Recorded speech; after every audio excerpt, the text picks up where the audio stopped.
দেখো, লাইফে কিছু সিনিয়র্স থাকে যাদের সাথে তুমি বেশ কমফোর্টেবল ফিল করো এবং যাদের কাছ থেকে অনেক কিছু জানা যায়, তার জন্যই সিনিয়রদের সাথে মেশা। যাই হোক, তো তাদের সাথে একটা দিন আমরা পিকনিক করেছিলাম, তো সেটাই তোমাদের সামনে তুলে ধরা। এখানে আমাদের সোনা বৌদি ছিল, আর এখানে আমাদের বদ্দা ছিল। বদ্দার রিসেন্ট বিয়ে হয়েছে, বিয়ের ভ্লগ যদি না দেখে থাকো আমি ক্লিপে দিয়ে দেবো, দেখে নিও। তারপর আমরা চলে গেছিলাম বাজারে ভাই। বাজারে গিয়ে এরকম থালা গ্লাস যাবতীয় আর কিছু লাগলে সেগুলো নিয়ে নিই, আর তারপর এখান থেকে রুটি নিয়ে নিই, আর এখান থেকে চিকেনটা নিয়ে নিই। তারপরে চলে যাই একটা দোকানে, চিকেন টিকেন নিয়ে ভাই। তারপরে দোকানে চলে গিয়ে পকোড়া নিয়ে নিই, স্টার্টারে খাবো বলে, চিকেনটা যতক্ষণ রান্না হবে ততক্ষণের জন্য।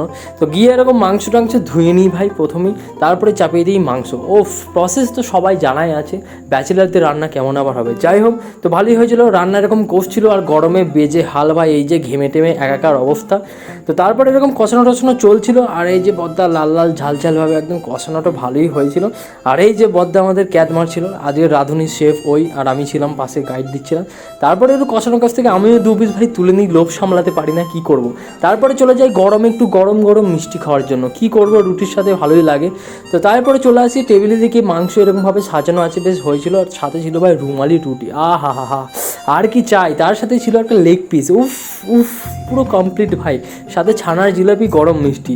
তোমরা জানিও গরম কেমন পড়েছে, আর তোমাদের লাইফে এরকম কোনো সিনিয়র আছে নাকি বাকি ভাই। চ্যানেলটা সাবস্ক্রাইব করো।